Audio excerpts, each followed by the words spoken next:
Ano ba ang point ni Putin? Gusto lang ba talaga nilang protektahan ang kanilang sovereignty? Or are they trying to establish again the Soviet Union so that, make Russia great again?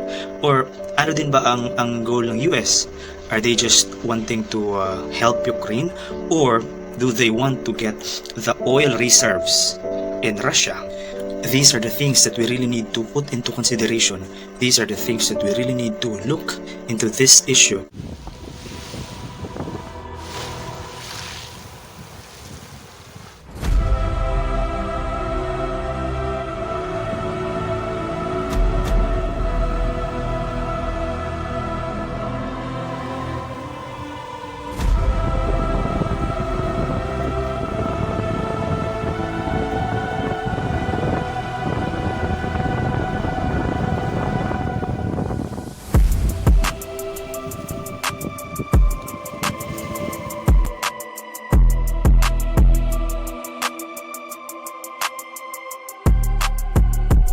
This is just a reflection on what is happening right now in Russia and Ukraine. It's very sad to see that these two nations are fighting against each other. To think that they were just one piece of land. They were allies before, and now they are literally killing each other.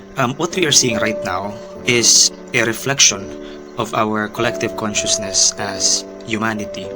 Lahat naman may point. However, these points clash against each other because these are desires. And desires are not necessarily bad. Desires can either propel us towards a collective evolution or a collective regression and destruction. Ang desires kasi, kailangan nating maintindihan kung saan ito nanggagaling, at number 2, ano ba ang actions na tinitake ng mga tao para isabuhay or para isakatuparan itong mga desires na ito.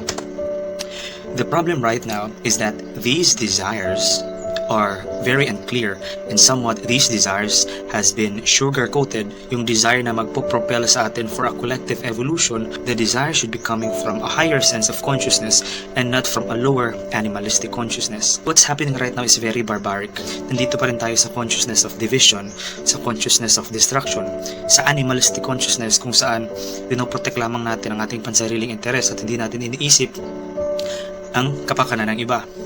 However, if we try to listen to the narratives of what we're hearing in the news, it seems like what they are doing is something very noble, But if we come to think of it, Russia trying to invade Ukraine, sabi ng Russia gusto lang naman niyang i-protect ang kanyang sovereignty because NATO is recruiting people near his country. Even the previous countries coming from Soviet Union has become members of NATO right now, and there are missiles and military bases around Russia. So may point si Russia. Bakit niya inaatake si Ukraine? Because if Ukraine will join NATO, of course, yun yung pinakamalapit sa kanila, and it is a risk to their sovereignty, to their security.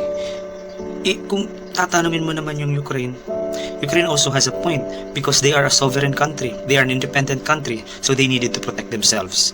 So that's why they would like to become a member of NATO.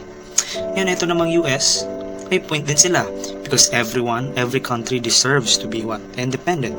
Every country needs to have their own sovereignty. But at what cost? Kung anong nakikita natin ngayon na ginagawa ng Russia sa Ukraine, ganun din yung ginawa ng mga Amerikano dati sa countries in the Middle East. And they try to justify it that they are just trying to protect the world against terrorism. There are weapons of mass destruction and so on and so forth. But in reality, they just wanted to control the oil in the Middle East. Ano ba ang point ni Putin? Gusto lang ba talaga nilang protektahan ang kanilang sovereignty? Or are they trying to establish again the Soviet Union so that make Russia great again? Or ano din ba ang goal ng US?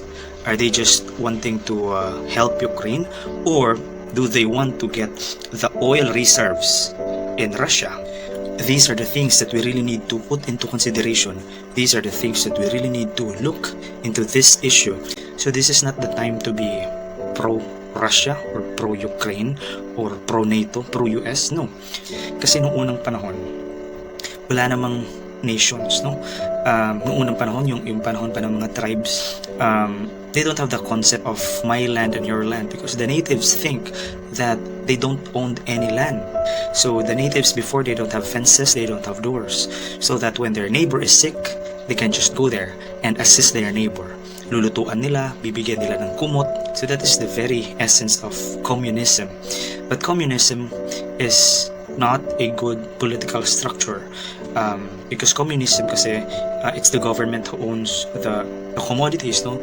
Everything is owned by the government, and we as humans, we are just sharing equally these commodities. But we have seen this so many times that this setup has failed. Walang tunay na kalayaan ng mga tao.